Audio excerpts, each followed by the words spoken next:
మీ ఇంట్లో ఎవరైనా గణేష్ అనే పేరుతో ఉన్నవారు ఉన్నారా? అయితే ఒక్కసారి ఈ వీడియో చివరి వరకు చూడండి. గణేష్ అంటే సాక్షాత్తు విఘ్నేశ్వరుడు, విఘ్నాలకి అధిపతి. కానీ వీళ్ళ జీవితం ఎలా ఉంటుందనంటే స్టార్టింగే ట్రబుల్స్, కష్టాలకు, అష్ట కష్టాలకు గణేష్ అనే పేరే మొదలుగా ఉంటుంది. ఏ కష్టమైనా చూడండి చిన్న దగ్గర నుండి. సో ఏదో వీరు మార్నింగ్ లేవగానే కష్టంతో స్టార్ట్ చేస్తారు.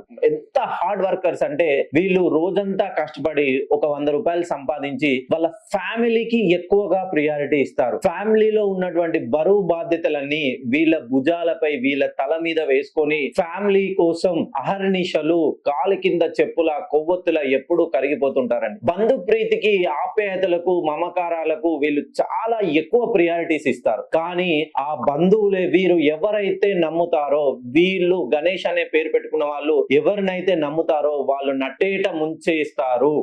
వీరి చేత సహాయం పొంది వాళ్ళనే ముంచేస్తారు. ఎలా అంటే తిన్నింటి వాసాలు లెక్క పెట్టే రకం అంటారు చూసారా?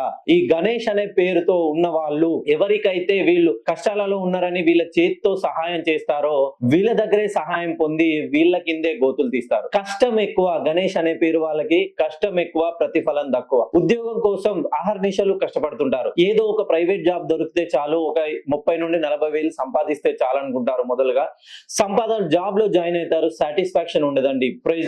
సో మనకి ఎలా ఉంటుందనంటే రైస్ కుక్కర్ లో మనం రైస్ అయితే ఎలా అయితే ఉడికిస్తామో ప్రైవేట్ సెక్టార్ లో ఉన్న ఉద్యోగులకి ఆ విధంగా ప్రెజరైజ్ చేసి ఉద్యోగం నుండి వీళ్ళని ఇంటికి ఎప్పుడెప్పుడు పంపిస్తామా అని వీళ్ళ పై లేయర్ వాళ్ళు చెక్ చేస్తుంటారు. పోనీ వ్యాపారంలో ఎవరైతే వ్యాపారం ప్రారంభిస్తారో వ్యాపారం ప్రారంభించిన అనతి కాలంలోనే వీళ్ళకి శత్రువులు తయారవుతారండి. వీళ్ళ ఎలా ఉంటుందనంటే వీళ్ళ చేత్తో ఏది ఇచ్చినా తిరిగి రాదు. నోటితో మంచి చెప్పినా చెడవుతూనే ఉంటుంది. మంచి ఎంత వరకు మంచి చెప్తారో అంతవరకు చెడవుతూనే ఉంటుంది. ఆర్థికంగా రుణ బాధలు, కుటుంబ సమస్యలు, ఎప్పుడు కష్టాలు, ఆరోగ్యపరమైన వీళ్ళ గణేష్ అనే పేరులో ఉన్న వాళ్ళ పిల్లలకి ఆరోగ్యపరమైనటువంటి సమస్యలు ఉంటాయి. ఇవన్నిటికీ సమస్యలకి పరిష్కారం ఏంటంటే గణేష్ అనే పేరులోని సంఖ్యాబలాన్ని సరి చేసుకొని చూడండి. ఇప్పటి వరకు మీరు చెప్పిందే చేశారు, మీ జీవితం మీకు నచ్చినట్టే ఉంది. మీ జీవితంలో అనూహ్యమైన మార్పులు రావాలంటే ఒక్కసారి మీ పేరులోని సంఖ్యాబలాన్ని సరి చేసుకున్నట్లయితే మంచి రిజల్ట్స్ ను మీరు చూడబోతున్నారు.